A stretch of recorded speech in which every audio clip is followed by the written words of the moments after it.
patrimônio pode ser alto e ainda assim a sucessão ser mal estruturada. Porque herança não é só sobre quanto você tem, é sobre a velocidade, a liquidez e a eficiência com que esse patrimônio chega à família. Hoje eu vou te mostrar por que eu gosto da estratégia de ter uma parte do patrimônio imobilizado coberto por previdência, porque eu uso como regra prática algo em torno de 10% e no final você vai entender quando usar o PGBL e quando usar o VGBL. Olá investidor, bem-vindo de volta ao nosso canal de educação financeira. Ao final desse vídeo você vai conseguir responder 3 perguntas super importantes. Primeira, por que previdência não é só aposentadoria, mas também uma peça de planejamento sucessório? Segunda, por que todo cliente com patrimônio imobilizado deveria ter uma faixa de liquidez fora do inventário? E terceira, como escolher entre PGBL e VGBL de forma inteligente, sem confundir benefício fiscal com moda de mercado? Vamos direto ao ponto. O que é a estratégia de usar previdência para inventário? É transformar uma parte do patrimônio em liquidez sucessória. Traduzindo, em vez de deixar tudo preso em imóveis, empresas, participações ou outros ativos ilíquidos, você cria uma faixa de capital que pode chegar mais rápido aos beneficiários indicados. E é aqui que mora o ponto central. Muitas famílias não sofrem por falta de patrimônio, sofrem por falta de liquidez no momento errado. Tem imóvel, tem empresa, tem fazenda, tem cota, tem patrimônio no papel, mas não tem caixa imediato para segurar a casa, organizar a sucessão e evitar decisões apressadas. Por isso, previdência bem usada não é só um produto, é uma peça de arquitetura patrimonial. Daqui a pouco eu vou te mostrar por que isso é ainda mais importante quando o cliente tem muito patrimônio imobilizado.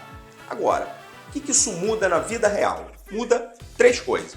Primeira, liquidez. Numa sucessão, velocidade importa. Despesa não espera inventário, custo jurídico não espera inventário, organização familiar não espera inventário. Então, quando você tem uma peça patrimonial que pode chegar diretamente aos beneficiários indicados, você reduz a pressão sobre o resto da estrutura.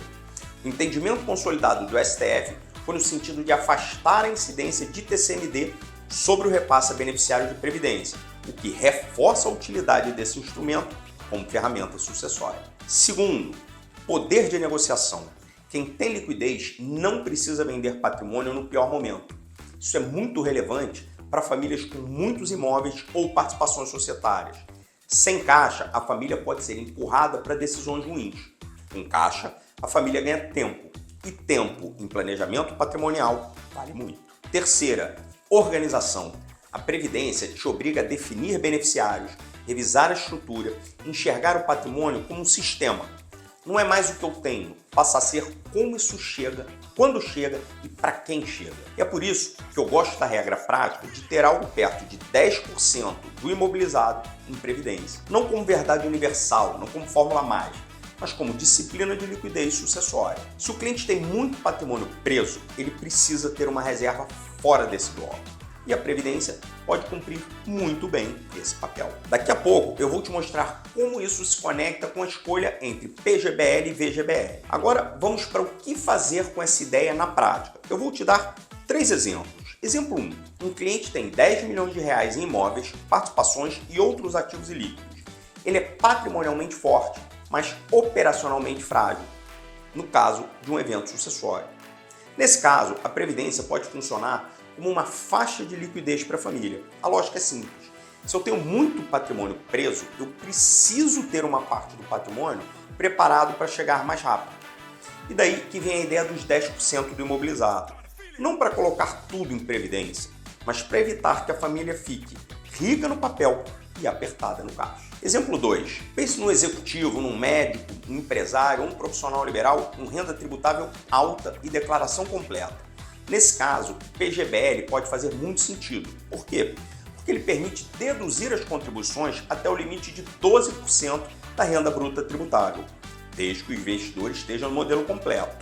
Aqui, a Previdência passa a ter 2 papéis ao mesmo tempo: planejamento sucessório e eficiência fiscal.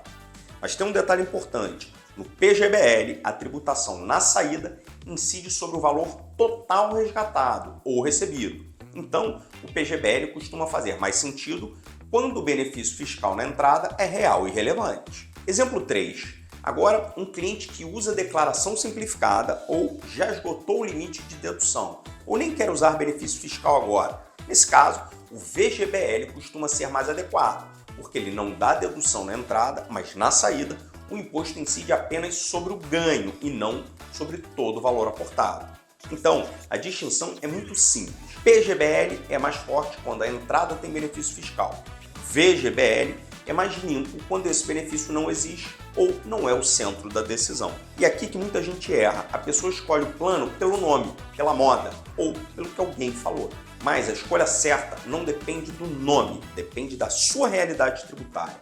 Guarde isso, porque essa frase sozinha já evita muito erro. Agora, um ponto importante para o público de alta renda. Previdência não substitui todo o planejamento sucessório.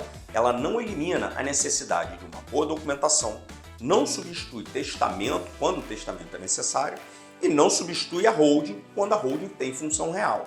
Ela é uma peça, mas quando bem posicionada é uma peça muito eficiente, porque junta 3 coisas que o cliente de alta renda valoriza: liquidez, organização e eficiência. Agora, o checklist final. Primeira pergunta: se eu morresse hoje, minha família teria liquidez ou teria apenas patrimônio parado? Segunda pergunta: meu nível de imobilização justifica ter uma faixa de capital fora do inventário? Terceira pergunta: eu faço declaração completa e aproveito o PGBL ou o VGBL é mais adequado para minha realidade? Se você consegue responder essas 3, já está muito à frente da maioria. Então, para fechar, a regra de bolso é essa: previdência bem usada não é só aposentadoria.